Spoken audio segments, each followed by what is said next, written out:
اہم خبر ہے، اسلام آباد ہائی کورٹ میں بانی پی ٹی آئی کا ایکس اکاؤنٹ بند کرنے کی درخواست 4 نومبر کو سماعت کے لیے مقرر ہو گئی ہے۔ مزید جانیں گے ڈان نیوز کے نمائندے طاہر نصیر سے۔ طاہر، کیا تفصیلات ہیں؟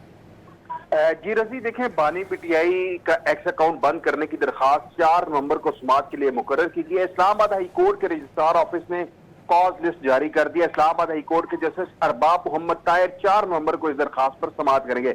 اسلام آباد ہائی کورٹ نے بانی پی ٹی آئی کو نوٹس جاری کر کے جواب طلب کر رکھا ہے، جبکہ national cyber crime agency, superintendent central jail Adiala سمیت دیگر فریقین سے بھی عدالت نے جواب طلب کر رکھا ہے۔ درخواست گزار شہری غلام مرتضیٰ نے وکیل بیرسٹر ظفر اللہ کے ذریعے درخواست دائر کی تھی اور اس درخواست میں استدعا کی گئی تھی کہ بانی پی ٹی آئی کی غیر قانونی اور بدنیتی پر مبنی ٹویٹس ہٹانے اور ان کو بلاک کیا جائے، اور یہ بھی استدعا کی گئی تھی کہ دوران قید ایکس اکاؤنٹ سے مبینہ انتشاری پوسٹ ہٹانے اور پھیلانے سے روکا جائے۔ اس درخواست کے اوپر سماعت 4 نومبر کو اسلام آباد ہائی کورٹ کے جسٹس ارباب محمد طاہر کریں گے اور بانی پی ٹی آئی کو اس حوالے سے نوٹس جاری کر کے جواب بھی طلب کیا گیا ہے۔ جی بہت شکریہ طاہر نصیر ان تفصیلات کے لیے۔